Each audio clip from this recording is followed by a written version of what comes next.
Private construction ఏ విధంగా జరుగుతుంది అంటే అపార్ట్మెంట్స్ కావచ్చు, రాబోయే అక్కడ పబ్లిక్ వస్తూ ఉంటారు కాబట్టి, షిఫ్ట్ అవుతూ ఉంటారు కాబట్టి, సొంత హౌసెస్ కావచ్చు లేదంటే అక్కడ ఉండటానికి కావచ్చు, ఈ గ్రౌండ్ లెవెల్లో ఏం జరుగుతుంది? సో మీకు నేను ఇప్పుడు చెప్పినట్టు ప్రైవేట్ కన్స్ట్రక్షన్స్ ఏం జరగాలన్నా కూడా ఫిజికల్గా ఈ రిటర్నబుల్ ప్లాట్స్ ఏవైతే ఉన్నాయో అవి అప్పచెప్పేయాలి. అప్పచెప్పినప్పుడు వాళ్ళు ఏంటంటే ఆ ప్లాట్స్లో ప్రైవేట్గా ఏదైనా యాక్టివిటీస్ జరిగే అవకాశం ఉంటుంది బేస్డ్ ఆన్ ఎకనామిక్ యాక్టివిటీ. అక్కడ ప్రస్తుతం ఏంటంటే 29 విలేజెస్ అలానే ఉన్నాయి కదా, ఆ విలేజెస్ పరంగా అలానే ఉన్నాయి. విలేజ్ యొక్క రెవెన్యూ స్పూలింగ్కి వెళ్ళినాయి, బట్ విలేజెస్ పరంగా విలేజ్ ఒక పీపుల్ పాపులేషన్ పరంగా అలానే ఉంది కదా. సో ఇమీడియట్గా ఉన్న విలేజెస్లో కానీ ఆ విలేజెస్ని ఆనుకొని ఉన్న యాక్టివిటీస్ అయితే కొంతవరకు జరిగినాయి, ఇంతకుముందు కూడా జరిగినాయి. ఇప్పుడు పెద్ద పెద్ద కన్స్ట్రక్షన్కి రిలేటెడ్ ఇన్స్టిట్యూషన్స్ వచ్చినప్పుడు వాళ్ళందరికీ రెంట్స్ ఇవ్వటం కానీ లేకపోతే వాళ్ళకి బిల్డ్ చేసి ఇవ్వటం కానీ, చిన్న హోటల్స్ లాంటివి కానీ, బేకరీ లాంటివి కానీ, ఇలా కొంత ఒక ఎకనామిక్ బజ్ అంటే ఏంటంటే కార్పొరేట్ లెవెల్లో కాకపోయినా ఇదేంటి ఒక లెవెల్లో అంటే ఇనీషియల్ లెవెల్ స్టేజ్లో ఒక బజ్ ఎకనామిక్ యాక్టివిటీ అనేది క్రియేట్ అయింది. సో మనం ఎక్స్పెక్ట్ చేసే రాజధాని పరంగా ఎక్స్పెక్ట్ చేసే యాక్టివిటీ ఏంటంటే economic activity is like a grade corporate style activity. అది government is taking care of it.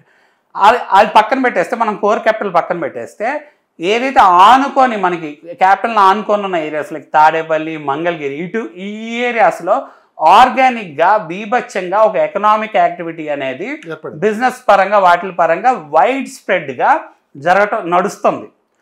ఇప్పుడు మనం ఈ సిఆర్డిఏ రీజియన్ పరంగా మాట్లాడుకోవాలండి. విజయవాడ, గుంటూరు ఉంది, మధ్యలో అమరావతి ఉంది. సో అటు విజయవాడ అనేది ఎక్స్పాండ్ అవుతుంది, ఇటు గుంటూరు అనేది ఎక్స్పాండ్ అవుతుంది, అమరావతి అనేది డెవలప్ అయ్యి స్లోగా ఎక్స్పాండ్ అయింది. కానీ ఆయన చెప్పింది ఏంటంటే ఇటు విజయవాడ, అమరావతి, గుంటూరు ఈ 3 నగరాలని మహానగరంగా అభివృద్ధి చేసి తీర్చిదిద్దాం అని చెప్పారు. ఎగ్జాక్ట్లీ. సో మనం చూసుకుంటే హైదరాబాద్ ఉందండి, సికింద్రాబాద్ ఉంది.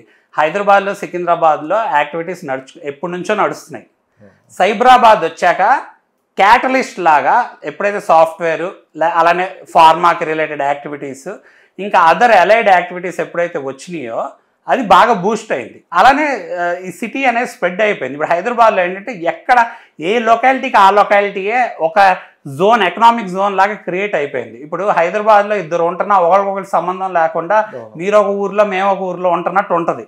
అదంతా ఫామ్ అవ్వాలి అంటే అంత అమౌంట్ ఆఫ్ పాపులేషన్ అక్కడికి మైగ్రేట్ అవ్వాలి. మైగ్రేట్ అవ్వాలి అంటే different parts of the country నుంచి మైగ్రేట్ అవ్వాలి, లేదా different parts of the state నుంచి మైగ్రేట్ అవ్వాలి. హైదరాబాద్కి ఎందుకు వచ్చారు? నమ్మారు హైదరాబాద్లో క్యాపిటల్ కాబట్టి ఇక్కడ రేపు అంతా గ్రోత్ రాబోతుందని డిఫరెంట్ ఏరియాస్ నుంచి పీపుల్ వచ్చి ఇక్కడ అడ్వాంటేజ్ తీసుకున్నారు. నార్త్ నుంచి కూడా పీపుల్ వచ్చి నార్త్ మీద ఇక్కడ రేట్స్ కానీ లేకపోతే ఇక్కడ బెస్ట్ లివింగ్ ఉంది, బెటర్ లివింగ్ ఉందని అడ్వాంటేజ్ తీసుకున్నారు.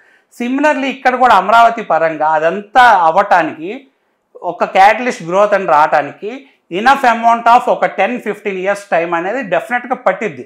ఈ లోపల ఏం యాక్టివిటీస్ జరగవా అంటే జరుగుతాయి. కోర్ క్యాపిటల్ పరంగా ఏవైతే కన్స్ట్రక్షన్ ప్రోగ్రెస్ రిలేటెడ్ యాక్టివిటీస్ ఉన్నాయో అవన్నీ జరుగుతాయి.